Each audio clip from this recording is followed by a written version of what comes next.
Bon, vidéo complètement différente aujourd'hui, on va faire un peu de technique de vente. On va faire de la technique, on va faire du traitement d'objections aujourd'hui. Je vais vous donner le framework complet, alors qui vient pas de moi, qui vient de, je crois, Bastien Pellissier, si je dis pas de bêtises, ou de Jordan Belfort. C'est un framework très connu en vente. Le framework CDD. Alors, je sais pas si on verra bien la caméra. Voilà, CDD. Donc, l'idée, c'est que je vais vous apprendre à traiter n'importe quelle objection aujourd'hui, peu importe d'où elle vient, peu importe à quel moment elle vient, et comment vous allez pouvoir vous en servir en termes de principe premier pour réfuter n'importe quelle objection. Le premier C, alors ça va peut-être être un peu plus court que d'habitude, le premier C, c'est clarifier. Ok. Vous devez clarifier la totalité de l'objection avant de la traiter.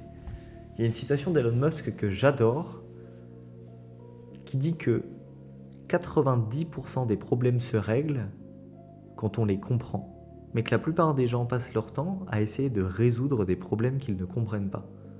En gros, dans les grandes lignes, c'est ça. Et c'est très vrai. Vous ne pouvez pas résoudre une objection si vous n'en comprenez pas réellement les tenants et les aboutissants. La majorité du temps, une objection, c'est un écran de fumée. Qu'est-ce qu'on sous-entend par un écran de fumée ? C'est que c'est une réaction mécanique de défense, on peut dire ça comme ça, qui n'est fondée sur rien du tout. Par exemple, je vais y réfléchir. En anglais, let me sleep on it. Ça, en vrai, ça n'a ni queue ni tête. Quand on y réfléchit, sur de la logique, les gens ont besoin d'infos, il n'y a pas un génie qui va sortir de sa lampe pendant le temps de réflexion de la personne qui va lui dire achète ou n'achète pas. Donc ce qui fait la différence aujourd'hui, c'est qu'en fait, la personne, quand elle vous dit je vais y réfléchir, c'est que concrètement, il y a quelque chose qui se cache derrière. Ce que Jordan Belfort appelle notamment un écran de fumée.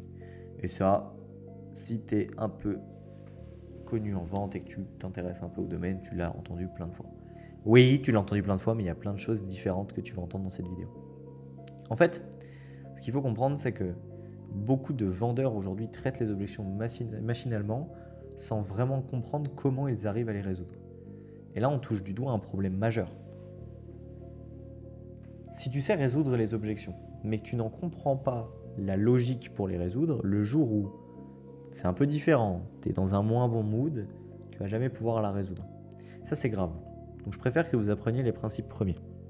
Donc, quand une objection, on vient de la qualifier comme quelque chose de mécanisme de défense, étant donné qu'elle n'est fondée sur rien d'objectif, l'idée va être de challenger ce raisonnement en posant des questions. Exemple. Écoute Enzo, je vais y réfléchir et je te reviens.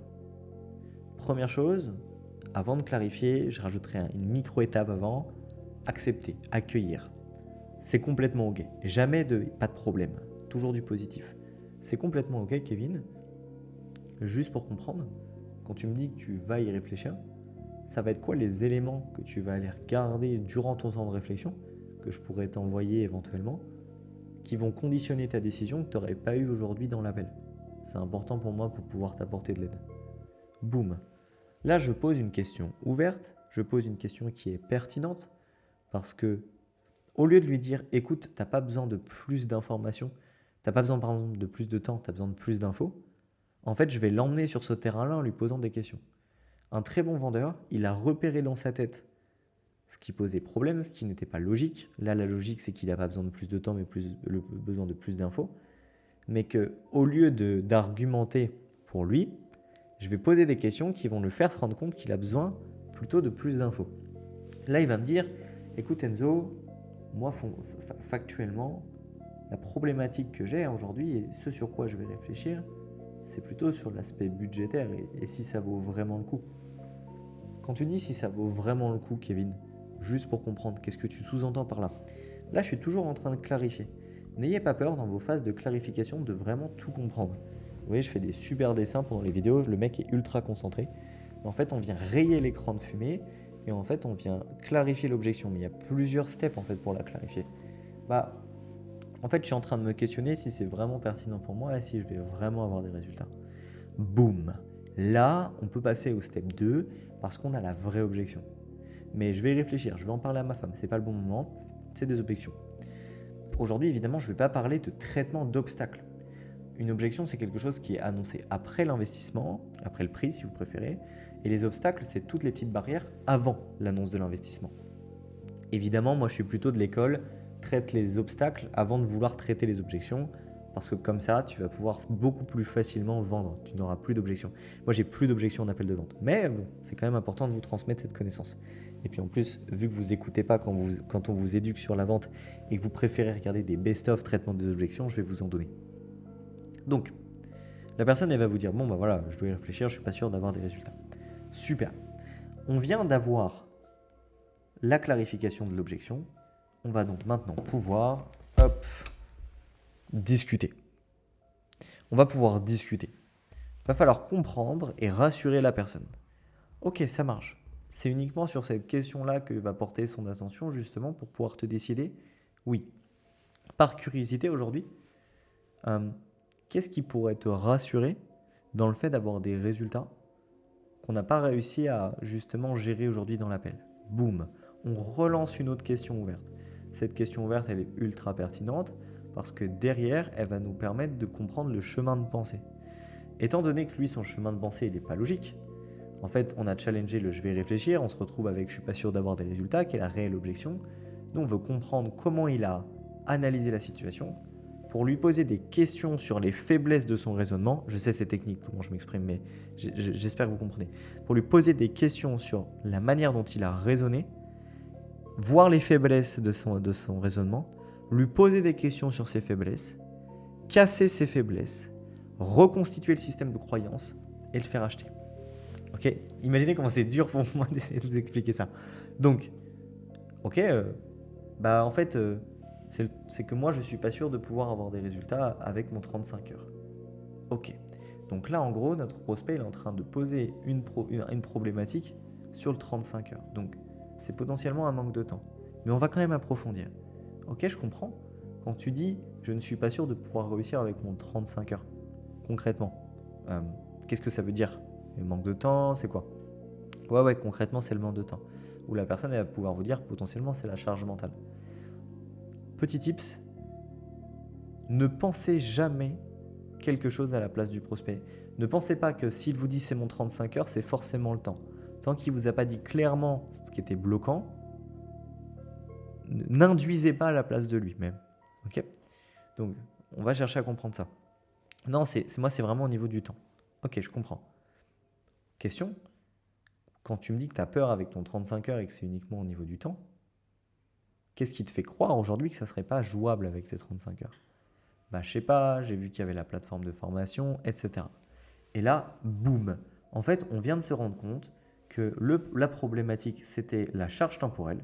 C'est pas un je vais réfléchir. C'est que lui, il est réellement dans cette optique de se dire, il faut que j'arrive à trouver le temps.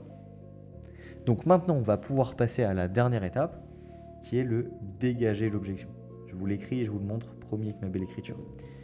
Dégager l'objection. Donc, clarifier, discuter, dégager. Quand on veut dégager une objection, c'est très simple. On continue sur le système de questiologie avec des questions ouvertes. Ok, donc là, de ce que je comprends, Kevin, c'est que tu me dis que tu n'auras pas assez le temps pour développer l'activité. Et que du coup, il y a pas mal de choses qui peuvent te freiner. Tu dis qu'il y avait pas mal d'informations. L'idée de l'accompagnement aujourd'hui, d'après toi, c'est de te faire gagner du temps ou de t'en faire perdre. On vient le challenger sur son raisonnement. Moi, ça va être de m'en faire gagner, je suppose. Ok. Avant même qu'on parle de tout ça, est-ce que tu penses que dans ta situation, ça serait jouable de développer ta boîte? Si tu n'étais pas accompagné, si tu n'avais pas de plan clair, si tu ne savais pas exactement sur quelle corde tirer pour attirer les résultats. Non, c'est vrai. L'idée de l'accompagnement aujourd'hui, je te rassure, Kevin, c'est pas de te rajouter du temps, c'est de s'adapter à toi. Peut-être que je me suis mal exprimé ou autre. Nous, on va s'adapter. On va prendre le temps de faire un plan personnalisé, de regarder tes horaires. C'est d'ailleurs pour ça qu'on va prévoir un appel d'onboarding, de kick-off dès ta rentrée au sein de l'écosystème, si jamais c'est amené à se faire entre nous évidemment, pour que directement on puisse s'adapter à toi. Mais imagine si aujourd'hui tu restais dans ta situation à pas savoir sur quel levier, à tester des trucs sans être sûr du retour sur investissement, sans avoir de plan clair, comme tu me l'as dit au début de l'appel. Est-ce que tu penses que c'est mieux de rester dans ta situation ou potentiellement de tenter l'expérience de ce point de vue-là? Non, c'est vrai que vu comme ça, etc.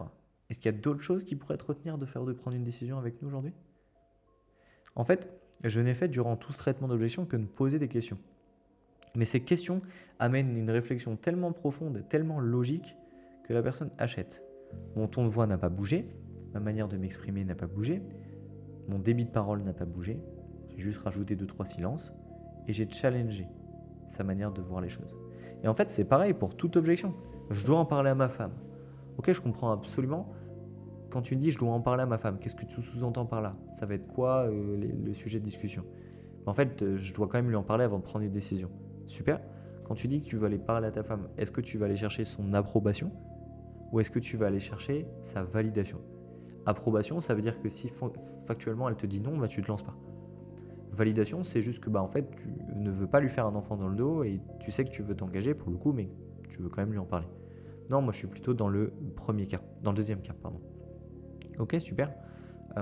Je comprends absolument, ça fait combien de temps que tu as cette relation avec ta femme? 10 ans, ok. Vous devez être un couple solide? Ouais, à 100%. Quand tu prends des décisions, la plupart du temps, tu fonctionnes comme ça? Oui, oui, ok. Ok, je comprends mieux, c'est évident. Euh, Au-delà de ça, si on met ça de côté, est-ce qu'il y a autre chose qui pourrait potentiellement te bloquer de bosser ensemble ou autre? Ou de nous rejoindre? Non, non, c'est bon. Ok, t'es motivé? Yes, ça te donne envie de rejoindre? Top. Tu vas venir voir ta femme avec quelle énergie pour lui en parler? Parce qu'elle va le ressentir, tu vois. Ouais, c'est vrai, non, non, je vais lui dire que je suis motivé, etc., etc. Ok, donc s'il n'y avait pas ça, tu te lancerais maintenant à 100%. Écoute, et là je vais dégager mon objection, à la limite, ce que je peux te proposer, c'est qu'on se fixe un petit acompte aujourd'hui dans l'appel, qui est remboursable, évidemment. L'idée, c'est que moi, ça me permettra de t'envoyer tes accès. Tu vas pouvoir les montrer également à ta femme, ça mettra beaucoup plus de concret sur ton discours. Nous, on commence déjà à travailler sur ta roadmap, étant donné que tu m'as dit que ta décision était prise. Et puis comme ça, on peut avancer sans perdre trop de temps et ça te permet quand même de conserver cette transparence au vu de ta femme. C'est bon pour toi? Boum. C'est pareil sur le c'est trop cher, c'est pareil sur etc., etc. Clarifier, discuter, dégager. Et vous allez savoir traiter n'importe quelle objection. Voilà, c'est à peu près tout pour cette vidéo. Je pense que je n'ai rien oublié. Si vous avez la moindre question, la moindre objection que vous voudriez que je fasse comme vidéo, une masterclass là-dessus, n'hésitez pas. Alors, plusieurs choses. On est les premiers actuellement à proposer des analyses gratuites d'appels par moi et mon équipe de vos appels de vente. On a un funnel qui est créé de A à Z pour ça, gratuit pour vous. Donc je vous invite à mettre le lien de votre appel de vente que vous souhaitez qu'on analyse directement sur le formulaire en bio. C'est écrit dans la description. On vous fera un retour sous 48 heures avec moi et mes équipes. On va sûrement être surchargé de demandes et il est possible qu'effectivement le formulaire, on le ferme sur quelques temps. Donc premier arrivé, premier servi. Également, j'ai créé la formation la plus grande en France ou en Europe également sur la vente. Je vous l'ai mis dans la description, elle dure 10 heures. Il y a tout dessus. D'accord, c'est une vraie masterclass. Abonnez-vous pour plus de valeur et si vous avez la moindre question, je reste disponible.